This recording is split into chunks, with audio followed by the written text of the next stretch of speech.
Hey everyone, welcome back to my channel Crypto University.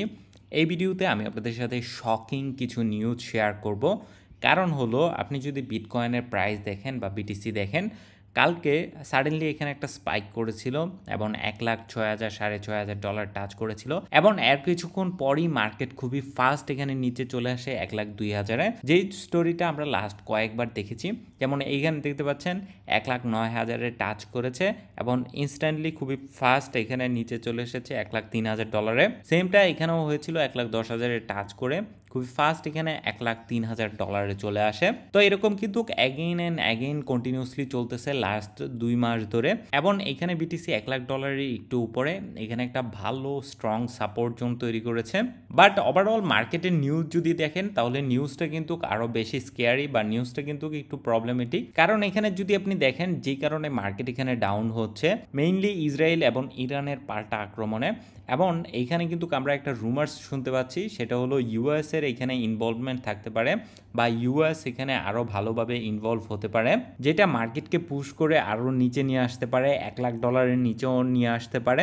So এই জন্য overall মার্কেটটা অনেকের কাছে অনেক কমপ্লিকেটেড হয়ে গেছে বা কনফিউজিং হয়ে গেছে। তো এই বিষয়ে আরও বেশ কিছু ডিটেলস আপনাদের সাথে শেয়ার করার আছে, বাট তার আগে আপনি যদি আমাদের চ্যানেলে ফার্স্ট টাইম হয়ে থাকেন আমাদের চ্যানেলটিকে সাবস্ক্রাইব করে দিবেন এবং আমাদের টেলিগ্রাম চ্যানেলে জয়েন হয়ে নেবেন, যেখান থেকে আপনি ক্রিপ্টো মার্কেট নিয়ে বিভিন্ন আপডেট নিউজ ইনফরমেশন পেতে পারেন। তো ডিসক্রিপশনে লিঙ্ক দেওয়া আছে। এই ধরনের আপডেট যদি আপনি মিস না করতে চান তাহলে আমাদের টেলিগ্রাম চ্যানেলে জয়েন হয়ে নেবেন ক্রিপ্টো ইউনিভার্সিটি। সো নাও এখানে ব্যাক আসা যাক যে মার্কেটে কি এরকম আরও পেইন দেখতে পারবো কিনা বা মার্কেট কি এখানে $1,00,000-এর নিচে আসতে পারে কিনা। এটা সম্পূর্ণ ডিপেন্ড করতেছে বর্তমানে ইউএস ইনভলভমেন্টের উপর। ইউএস এবং ইরান যদি কোনো একটা ডিলের মাধ্যমে এই প্রবলেমটা সেটেল করে নেয় তাহলে মার্কেট খুব ইজিলি অ্যাগেইন $1,10,000-এর দিকে টাচ করতে পারে। কিন্তু এইখানে যদি আপনি দুই পক্ষেরই পাল্টা বক্তব্য দেখেন বা দুই পক্ষেরই পজিশন দেখেন, কেউ এখানে কোনো ছাড় দিতে চাচ্ছে না বা কেউ এখানে উইক হয়ে থাকতে চাচ্ছে না।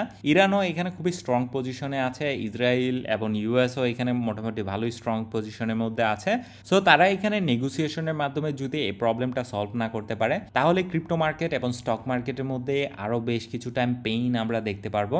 মানে মার্কেট এখানে নিচের দিকে যাবে বা নিচের দিকে একটু সেলিং প্রেশার থাকবে বেশি। এটা ছাড়াও লাস্ট 6 মাস ধরে আমরা যেটা এক্সপেক্ট করতেছি বা মার্কেট যেটা এক্সপেক্ট করতেছে সেটা কিন্তু হচ্ছে না। ফেডারেল রিজার্ভ কিন্তু এখানে ইন্টারেস্ট রেটটা চেঞ্জ করতেছে না বা ইন্টারেস্ট রেটটা কিন্তু এখানে লো করতেছে না, এবং ইন্টারেস্ট রেটটা কিন্তু ওভারঅল ইকোনমির জন্য খুবই ইম্পর্ট্যান্ট একটা বিষয়। গতকালকে এই আনচেঞ্জ নিউজের কারণেই মার্কেট এখানে ডাম্প করেছিল, প্রায় $1,02,000 টাচ করেছে।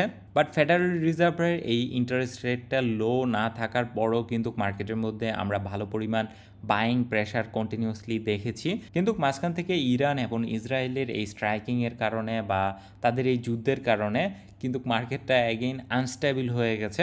এখানে যদি আপনি বিটকয়েনের ইটিএফ ফ্লো দেখেন বা ইথেরিয়ামের ইটিএফ ফ্লো দেখেন তাহলেই আপনার কাছে এই বিষয়টা ক্লিয়ার হয়ে যাবে।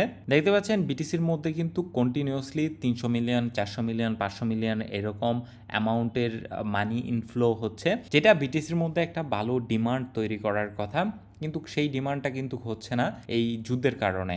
এখন নেক্সট যে ব্লো আপটা হতে পারে বা নেক্সট যে প্রবলেমটা হতে পারে, ধরেন তাদের মধ্যে যে পিস টকটা চলতেছে বর্তমানে, ইউএস এবং ইরান ট্রাই করতেছে একটা সলিউশনে আসার জন্য। তো এটা যদি সব কিছু ভালোই হয়ে যায় তাহলে কিন্তু মার্কেটের জন্য এটা একটা ভেরি গুড নিউজ এবং মার্কেট এখান থেকে শুট আপ করতে পারে $1,15,000-20,000 পর্যন্ত খুবই ইজিলি টাচ করতে পারে। কিন্তু যদি এটা অপোজিট হয় যে তাদের এই পিস্টকটা কাজ করলো না এবং ইউএস এখানে ফুললি ইনভলভ হয়ে গেল, তখন কিন্তু সিনারিটা খুবই কমপ্লিকেটেড হয়ে যাবে। কারণ ইরান তখন নানান ধরনের টেকটিক ইউজ করবে যেটার মাধ্যমে ইরান এখানে ইউএসকে ড্যামেজ করতে পারে। সো এটা কিন্তু একটা খুবই বড় প্রবলেম, যেটা আমরা জানি না যে এখনও কোন দিকে যাবে। প্রেসিডেন্ট ট্রাম্প কন্টিনিউয়াসলি ধমকি দিয়ে আসতেছে, কিন্তু অ্যাকচুয়ালি যদি ইউএস কোনো এখানে স্ট্রাইক করে বা ইউএস যদি এখানে কোনোভাবে ইরানকে অ্যাটাক করে তাহলে মার্কেট এখানে ধরে নিতে পারেন $1,00,000-এর নিচে কনফার্ম। কারণ ইসরায়েল এবং ইরান যদি ফাইট করে তাদের একটা ইম্প্যাক্ট মার্কেটের মধ্যে পড়ে, কিন্তু ইম্প্যাক্টটা ছোট। কিন্তু ইউএস যদি ইরানের সাথে এখানে ফাইটে জড়িয়ে যায় তাহলে কিন্তু ইম্প্যাক্টটা অনেক পরিমাণ বড় হবে বা স্টক মার্কেটের মধ্যে আমরা খুবই বড় ধরনের ডাউন দেখতে পারবো বা বড় ধরনের ক্র্যাশ দেখতে পারবো।